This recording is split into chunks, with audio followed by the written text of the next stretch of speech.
the rest of the story. Fred's parents should never have done it, but they worked 6 days a week. They had only Sundays to themselves and only Sunday evenings after little Fred had gone to bed, absolutely to themselves. So this one Sunday evening in particular, Fred was barely 6 at the time. Mother and Dad listened to his prayers, then dutifully tucked him in, but then they left the house. Now, Fred did not know this, but the outing that his parents had planned was an hour and a half out and an hour and a half back. In other words, they would be at least 3, more likely 4 or 5 hours gone. But Fred was not told they were leaving. He did not hear the door close when they left, and he went to sleep. It was still light outside. When he awakened with a start, it was pitch dark. He called out in the blackness, and nobody answered. Only terrible stillness. And at once Fred realized that he was home alone.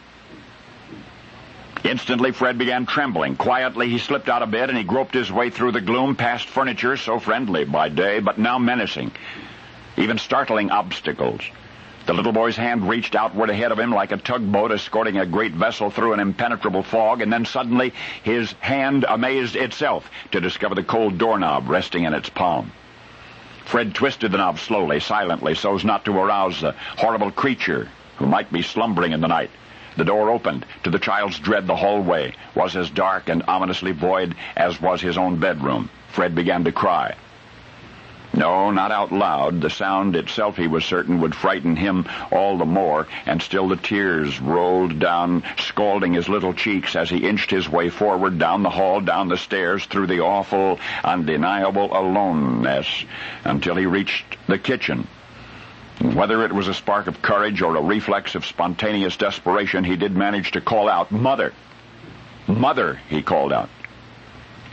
Silence.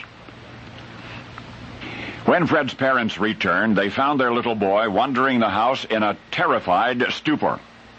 He could not recall how long he had been awake and alone, but it was long enough to make an impression, moreover to leave a wound that never healed, never ever.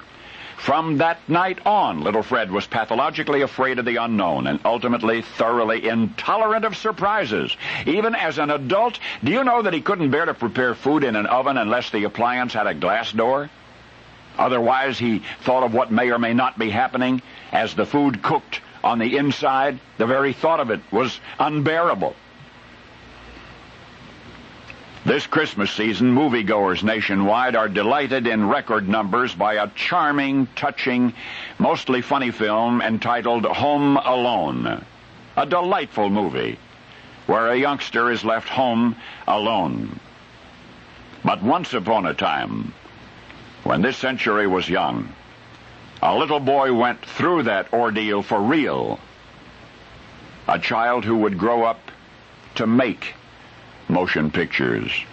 Oh, yes, you have seen and admired his movies, but now and henceforth as you watch them, you will remember the first taste of terror of the boy who became the man who hated suspense, but was determined to become its master. Alfred Hitchcock. Now you know the rest of the story.